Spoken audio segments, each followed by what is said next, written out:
What's going on, guys? Welcome back to the channel. Today I'm going to give you a demonstration on how to replace your coolant flange.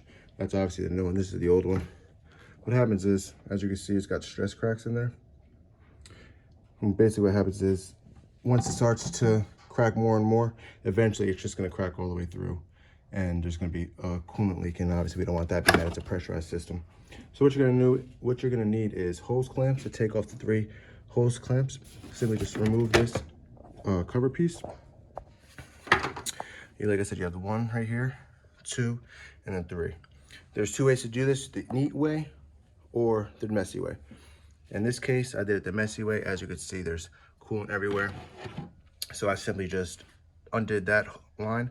I put a clamp here to make sure no coolant came out of the line, but this was empty, and I just let it drain out of the reservoir.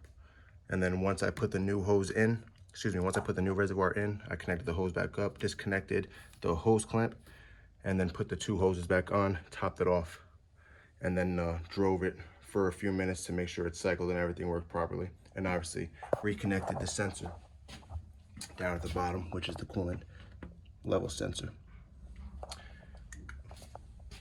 Other than that, like I said, it's fairly simple. If you want it the neat way, simply just take your time with swapping over the hoses and draining one coolant reservoir to another one. You can use anything from a turkey baster to a large syringe, or even just tipping it over, as in tipping over the coolant flange, the coolant reservoir into the new one. But it's a fairly quick thing, and if you have a hose accessible to you, simply just drain it from the bottom and just top it off with new coolant and just hose it off once you're done. Other than that, everything else is fairly simple and straightforward. If you guys have any questions or want to see any other videos, just write it down in the comments below. Give it a like, subscribe. Thanks for checking out my channel. Later.